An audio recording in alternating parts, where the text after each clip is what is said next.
ಎಲ್ಲರಿಗೂ ನಮಸ್ಕಾರ. Welcome back to Monika Manoj YouTube channel.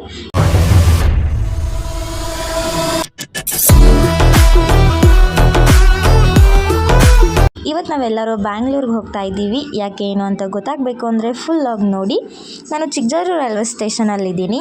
ನಾನು ಅಮ್ಮ ಇಲ್ಲಿದ್ದೀವಿ. ನನ್ನ ಫ್ಯಾಮಿಲಿಯವರೆಲ್ಲ ದಾವಣಗೆರೆ ರೈಲ್ವೆ ಸ್ಟೇಷನಿಂದ ಬರ್ತಾ ಇದ್ದಾರೆ. ಅವರು ಬರೋ ಟ್ರೈನ್ಗೆ ನಾವು ಹೋಗ್ತಾ ಇರೋದು. ನನ್ನ ಇವತ್ತಿನ ಲಾಗ್ನ ರೈಲ್ವೆ ಸ್ಟೇಷನಲ್ಲಿ ಸ್ಟಾರ್ಟ್ ಮಾಡಿದ್ದೀನಿ. ಯಾಕಂದರೆ ಬೆಳಗ್ಗೆ ಎದ್ದೊಳೋದು ಲೇಟ್ ಆಯಿತು.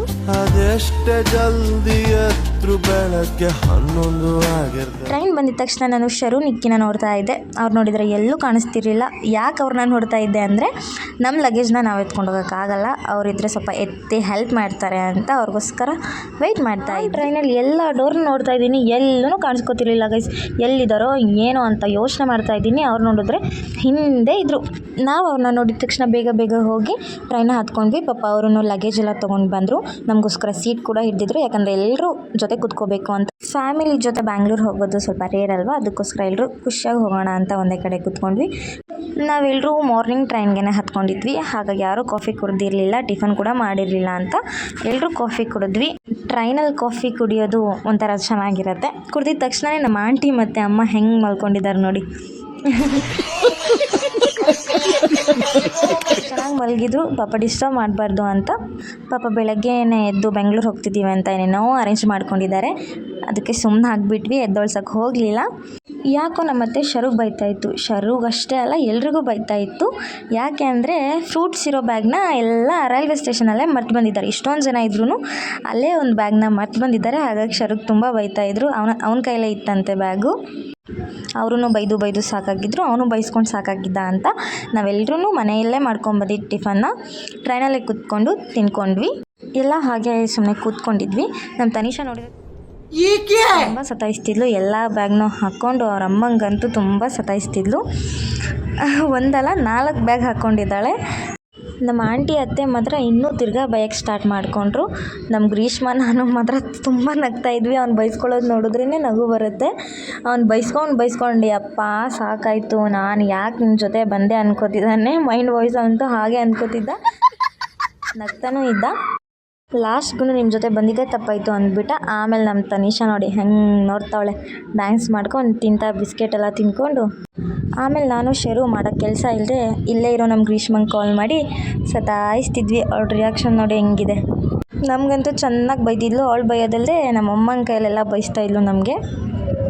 ಅವಳಿಗೆ ಪದೇ ಪದೇ ಫೋನ್ ಮಾಡಿ ಸತಾಯಿಸಿ ನಾನು ಶರು ಪಕ್ಕನೇ ಕೂತಿದ್ದೆ.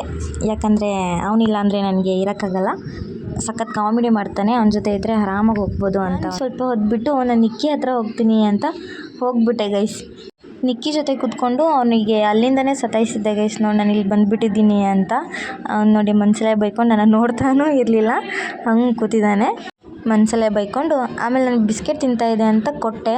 ನೀನು ಬೇಡ, ನಿನ್ನ ಬಿಸ್ಕೆಟು ಬೇಡ ಅಂದ್ಬಿಡೋದು ಅವನು. ನಾನು ಹುರ್ಕೊಂಡು ಬೇಡ ಅಂದರೆ ಬೇಡ ಹೋಗು ಏನಾದರೂ ಮಾಡ್ಕೊ ಅಂತ ಸುಮ್ಮನಾದೆ. ನಾನು ಹೀಗೆ ಹೇಳಿದ್ದಕ್ಕೆ ನಗ್ತಾ ಇದ್ದ ನನ್ನ ನೋಡಿ. ಆಮೇಲೆ ನಮ್ಮ ಚಿಕ್ಕಮ್ಮ ಕೊಟ್ಟರು ಬಿಸ್ಕೆಟ್ ಅಂತ ತಿಂತಾ ಇದ್ದ. ರೇಗಿಸ್ತಾ ತಿಂತಾ ಇದ್ದಾನೆ ನೋಡಿ. ಡೌರಾಜ ಅಂದರೆ ಡೌರಾಜ ಅವನು. ನಮ್ಮ ನಿಕ್ಕಿ ಪಾಪ ತುಂಬ ಸೈಲೆಂಟು, ಪಾಪಚ್ಚಿ ಅವನು ಒಂಥರ. ನಂಗೆ ತುಂಬ ಇಷ್ಟ ಅವನು. ಅವನೆಲ್ರಿಗೂ ಬಿಸ್ಕೆಟ್ ಕೊಟ್ಟು ಅವನು ತಿಂತಾಯಿದ್ದ, ನನಗೂ ತಿನ್ನಿಸ್ತಿದ್ದ ಪಾಪ ನಿಕ್ಕಿ. ಅವನು ಮಾತ್ರ ಹೊಟ್ಟೆ ಹುರ್ಕ ಅವನು. ಹೆಂಗೆ ನೋಡ್ತಾನೆ ನೋಡಿ, ಏನು ನಕ್ಕೊಂಡು ಡವೆಲ್ಲ ಮಾಡಿಕೊಂಡು. ಆಮೇಲೆ ನಾನೇ ಪಾಪ ಅಂತ ಸಮಾಧಾನ ಮಾಡಿ ಅವನಿಗೆ ನಾನು ಬಿಟ್ಟರೆ ಗತಿಲ್ಲ, ನನಗೆ ಅವ್ನು ಬಿಟ್ಟರೆ ಗತಿಲ್ಲ ಅಂದ್ಕೊಂಡು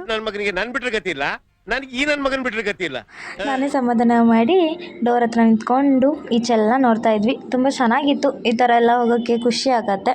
ಅದು ಎಲ್ಲರ ಜೊತೆ ಹೋಗೋಕ್ಕೆ ಇನ್ನೂ ಖುಷಿ ಆಗತ್ತೆ.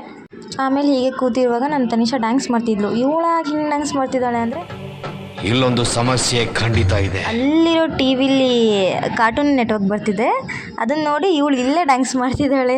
ಫುಲ್ ಖುಷಿಯಾಗಿ ನಾನು ಅಲ್ಲಿಗೆ ಹೋಗ್ತೀನಿ ಅಂತಿದ್ಲು. ನಾವೇ ಬೇಡ ಅಂತ ಇಲ್ಲೇ ನಿಲ್ಲಿಸ್ಕೊಂಡು ಅವಳಿಗೆ ಡ್ಯಾನ್ಸ್ ಎಲ್ಲ ಮಾಡಿಸ್ಕೊಂಡು ನಾವು ಖುಷಿ ಪಟ್ವಿ, ಅವಳಿಗೂ ಖುಷಿ ಪಡಿಸ್ತಾ ಆರಾಮಾಗಿ ಕೂತ್ಕೊಂಡಿದ್ವಿ. ದೆನ್ ನಾನು ಫಾರ್ ದ ಫಸ್ಟ್ ಟೈಮ್ ನೋಡ್ತಾ ಇರೋದು ಟ್ರೈನ್ನಲ್ಲೂ ಈ ಥರ ಎಲ್ಲ ಥಿಂಗ್ಸ್ನ ಸೇಲ್ ಮಾಡ್ತಾರೆ ಅಂತ. ಇವನ್ನೆಲ್ಲ ನೋಡ್ಬಿಟ್ಟು ನಮ್ಮ ತನಿಷಾ ಸುಮ್ಮನೆ ಇರ್ತಾಳ. ಅದು ಬೇಕು ಇದು ಬೇಕು ಅಂತ ಫುಲ್ ಹಠ ಮಾಡ್ತಾಯಿದ್ಲು.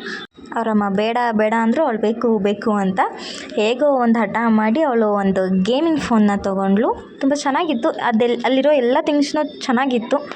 ಒಳ್ಳೆ ರೇಟಲ್ಲಿ ಮಾರ್ತಿದ್ರು, ಬಿಸ್ನೆಸ್ ಚೆನ್ನಾಗಿ ಮಾಡ್ಕೋತಿದ್ರು. ನಮ್ಮ ಹತ್ರನೇ ಒಂದು 500 ರೂಪಾಯಿ ಕಿತ್ಕೊಂಡು ಹೋಗಿದ್ದಾರೆ ಅವರು. ಆಮೇಲೆ ಅವಳು ಗೇಮಿಂಗ್ ಫೋನ್ನ ತೊಗೊಂಡು ಫುಲ್ ಖುಷಿಯಲ್ಲಿ ನಂಗೆ ತೋರಿಸ್ತಾ ಇದ್ಲು, ನೋಡಿಲಿ ನಾನು ಗೇಮಿಂಗ್ ಫೋನ್ನ ತೊಗೊಂಡಿದ್ದೀನಿ, ಮತ್ತೆ ನನ್ನ ಹತ್ರ ಬಂದುಬಿಟ್ಟು ಇದನ್ನು ಕೊಡಿಸು ಅಂತ ಅಂತಿದ್ಲು. ಆಮೇಲೆ ಅವ್ರ ಅಮ್ಮ ಬೈದರು.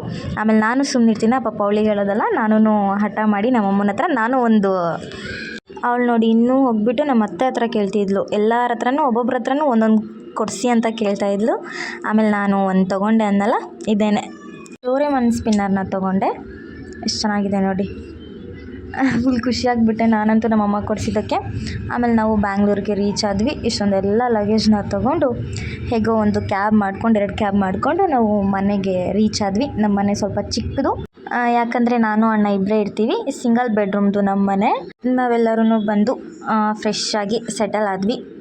ಎಲ್ಲರೂ ಡ್ರೆಸ್ ಚೇಂಜ್ ಮಾಡ್ತಾ ಇದ್ದಾರೆ. ಇವಳಿಗೆ ನಾನು ಇನ್ನೂ ಸತಾಯಿಸ್ತೀನಿ ನೋಡಿ. ಸತಾಯಿಸ್ಕೊಂಡು ನಾವೆಲ್ಲ ಸೆಟಲ್ ಆದ್ವಿ. ನಾವು ಯಾಕೆ ಬೆಂಗಳೂರು ಬಂದಿದ್ದೀವಿ ಅಂದರೆ ನಾಳೆ ಒಂದು ಪೂಜೆ ಇದೆ. ಯಾವ ಪೂಜೆ, ಏನು ಪೂಜೆ ಅಂತ ಗೊತ್ತಾಗಬೇಕು ಅಂದರೆ ನಾಳೆ ಇರೋ ವ್ಲಾಗ್ನ ನೋಡಿ. ನಾಳೆ ಇರೋ ಪೂಜೆಗೋಸ್ಕರ ನಾವೆಲ್ಲ ಸ್ಯಾರಿ ಡ್ರಾಪಿಂಗ್ ಎಲ್ಲ ಮಾಡ್ಕೋತಾ ಇದ್ವಿ.